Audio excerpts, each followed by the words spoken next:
नमस्ते। कभी सोचा है एक ऐसा देश जहां दुनिया की कुछ सबसे बड़ी नदियां बहती हैं, जहां मॉनसून हर साल उम्मीद की बारिश लेकर आता है, लेकिन फिर भी उसी देश में करोड़ों लोग पानी की एक एक बूंद के लिए तरसते हैं। यही है भारत के पानी की पहेली। एक तरफ देखें तो बहुतायत है और दूसरी तरफ गहरा संकट। तो चलिए आज इस पहेली की परतों को खोलते हैं और समझते हैं कि भारत की ये जीवन रेखा यानी पानी आखिर खतरे में क्यों है। ये सवाल तो हम सबके दिमाग में कभी ना कभी आता ही होगा, है ना। बचपन से हम सब पढ़ते आए हैं कि हमारी धरती का 71% हिस्सा पानी से ढका है, तभी तो इसे ब्लू प्लैनेट यानी नीला ग्रह कहते हैं। तो फिर हर साल गर्मियों में पानी की कमी की खबरें क्यों सुनाई देती हैं? मतलब इतने पानी के होते हुए भी पानी का ये संकट क्यों है? इसका जवाब अगली स्लाइड में ही छिपा है। जवाब है ये आंकड़ा 96.5%। जी हाँ, धरती पर मौजूद कुल पानी का 96.5% हिस्सा समंदरों और महासागरों का खारा पानी है। अब इसे ना तो हम पी सकते हैं, ना ही इससे अपने खेतों की सिंचाई कर सकते हैं। ये हमारे किसी काम का नहीं है। और हमारे हिस्से में हमारे काम के लिए जो पानी बचता है वो है सिर्फ 2.5%। सोचिए, पृथ्वी का सारा जीवन, सारी सभ्यताएं, हमारी सारी जरूरतें पानी के बस इसी छोटे से हिस्से पर टिकी हैं। अब समझ में आता है कि इसकी हर एक बूंद आखिर इतनी कीमती क्यों है। तो दुनिया की इस बड़ी सच्चाई को ध्यान में रखते हुए चलिए अब जरा अपने देश भारत की तरफ देखते हैं। पता करते हैं कि इस 2.5% में से हमारे पास कितना है और हम उसका इस्तेमाल कैसे कर रहे हैं। ये देखिए, ये है भारत का नक्शा। ये जो नसों की तरह जाल फैला हुआ है ना, ये हमारी नदियां हैं। गंगा, सिंधु, ब्रह्मपुत्र, गोदावरी। ये सिर्फ पानी की धाराएं नहीं हैं, ये हमारी संस्कृति की जीवन रेखाएं हैं, हमारी आस्था के केंद्र हैं और हमारी अर्थव्यवस्था की रीढ़ की हड्डी भी। और ये आंकड़े इन नदियों की ताकत दिखाते हैं। अकेले गंगा और ब्रह्मपुत्र में इतना पानी बहता है कि अगर हिसाब से देखें तो हमारे देश में पानी की कोई कमी होनी ही नहीं चाहिए। तो फिर प्रॉब्लम है कहाँ? प्रॉब्लम पानी की सप्लाई में उतनी नहीं है जितनी उसकी बढ़ती हुई मांग और हमारे मैनेजमेंट में है। एक तरफ नदियों में अथाह पानी है और दूसरी तरफ हमारी ज़रूरतें इतनी तेज़ी से बढ़ रही हैं कि एक बहुत ही खतरनाक असंतुलन, एक इम्बैलेंस पैदा हो रहा है। ये चार्ट देखिए, ये किसी वार्निंग बेल से कम नहीं है।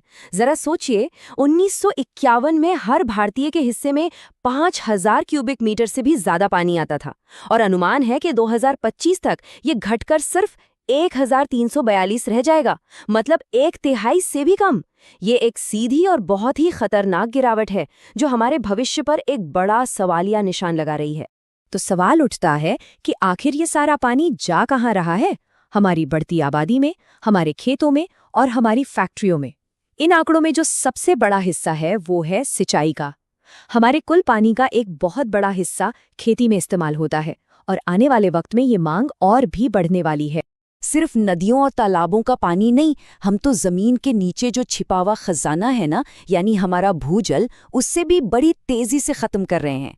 अनगिनत ट्यूबवेलों ने वाटर लेवल को खतरनाक हद तक नीचे पहुंचा दिया है और जो पानी बचा भी है वो फैक्ट्रियों और खेतों के केमिकल से जहरीला होता जा रहा है।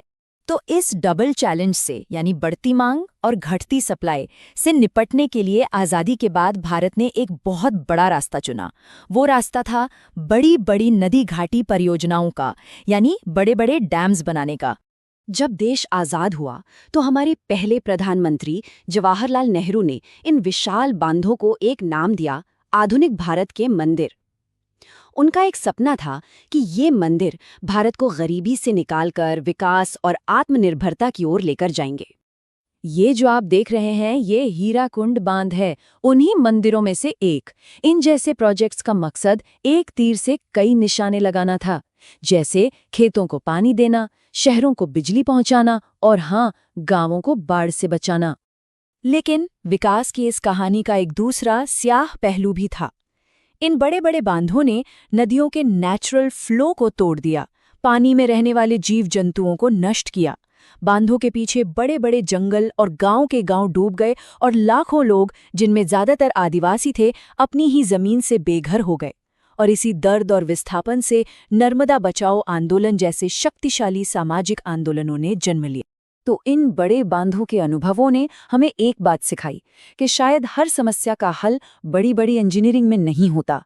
अब धीरे-धीरे सोच बदल रही है और हमारा ध्यान बड़े कंस्ट्रक्शन से हटकर पानी के समझदारी भरे इस्तेमाल और उसे बचाने यानी कंजर्वेशन की तरफ जा रहा है। और ये जो बदलती हुई सोच थी ना, इसे सरकारी लेवल पर भी अपनाया गया। 1987 में देश की पहली राष्ट्रीय जल नीति आई, जिसने पहली बार बड़े पैमाने पर पानी बचाने और उसके सही मैनेजमेंट पर जोर दिया। और देखिए, कमाल की बात यह है कि हल अक्सर बड़े-बड़े बांधों में नहीं, बल्कि हमारे आसपास ही छोटे और आसान तरीकों में छिपा होता है।